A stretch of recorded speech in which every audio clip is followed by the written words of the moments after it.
آج حقوق نسواں کے حوالے سے بات چل رہی ہے. میں نے پچھلے دنوں کے اندر ہمدرد حال کے اندر ایک فورم پہ کہا تھا کہ دنیا کے بڑے بڑے دانشور اور دنیا کے بڑے بڑے مذاہب اور مغرب جو آج عورتوں کو حقوق دینے کی بات کرتا ہے، اگر تاریخ میں ہم تاریخ کے جھونکوں سے جھانک کے دیکھیں تو یہ تو عورت کو انسان ماننے کے لیے تیار نہیں تھے. افلاطون کا فلسفہ پڑھیں، وہ کہتا ہے یہ از قبیل جن سے انسان ہی نہیں، انسان کی ضرورت خدمت اور کفالت کے لیے پیدا کی گئی ہے. ہم شکل بھی انسان کی ہے، انسان نہیں ہے. اور کسی نے کہا کہ یہ بدی کا سر چشمہ ہے، کسی نے اس کو اللہ کے قرب کے راستے کی سب سے بڑی رکاوٹ گردانا، اور کسی مذہب نے اس کے قتل کو جائز قرار دیا. یونانیوں کا فلسفہ پڑھ لیں. عیسائی دنیا آج جو دعوے کرتی ہے عورتوں کو حقوق دینے کی، 90,000 عورتوں کو عیسائی دنیا نے زندہ جلایا ہے. ان کی تاریخ بڑی شرمناک ہے. تو کس نے حقوق دیے عورت کو؟ کون عورت کے حقوق کا محافظ ہے؟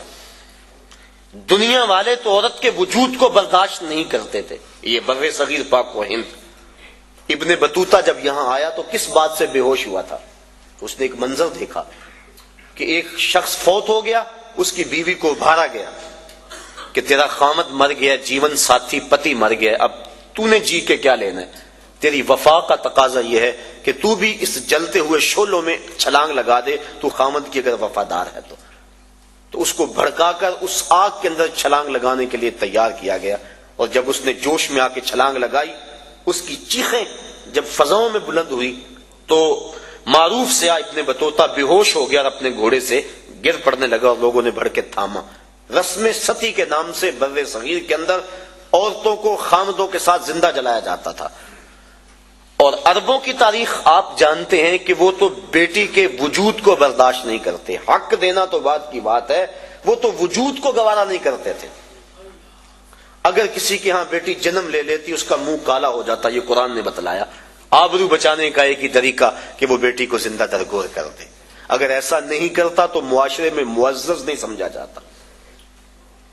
اپنی بیٹی کے لیے آج میں اور آپ محبت بھرے جملے بولتے ہیں.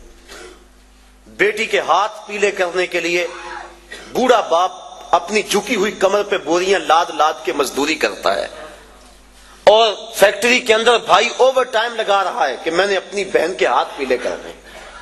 یہ بھائی تو قتل کرتا تھا بہن کو کہ کل کوئی میرا بہنوئی نہ ہو. یہ باپ تو زندہ درگور کرتا تھا کہ میں کسی بیٹی کا باپ نہ کہلاؤں. تو باپ کے دل میں بیٹی کی یہ محبت، بھائی کے دل میں بہن کا یہ پیار کہ وہ اس کے لیے کتنی محنت کرتے ہیں. اور جب گھر سے بیٹی رخصت ہوتی ہے تو باپ بھی پھوٹ پھوٹ کے روتا ہے، اور بھائیوں کے آنسو بھی خشک نہیں ہوتے. یہ تو قاتل تھے بیٹیوں کے اور بہنوں کے لیے. ان کے دل میں یہ گداز اور نرمی اور محبت کس نے ڈالی؟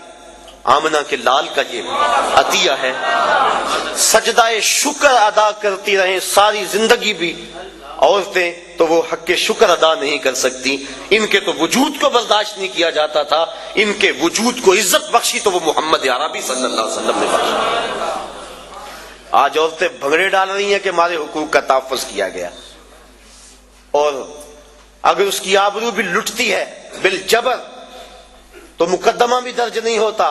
پہلے سیشن جج کے پاس اسے جانا ہوگا، استغاثہ پیش کرنا ہوگا. پیچیدگیاں ہیں، قانونی معاملات ہیں. یہ تو آنکھیں کھلیں گی اس وقت جب ان کے ساتھ جو ہے وہ عملی سلوک ہوا.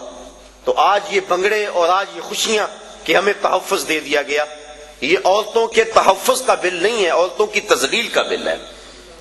عورتوں کو تحفظ اسلام نے دیا ہے. جس ماں کو ترکے میں بانٹتے تھے اس کے قدموں میں جنت ڈال دی، کہا تیری جنت اس ماں کے قدموں تلے. اور یہ شرطیں لگائی کہ ماں قاریہ قرآن ہے یا حافظ قرآن ہے یا رابعہ بصری ہے وقت کی تیری ماں، تو پھر اس کے قدموں تلے جنت ہے.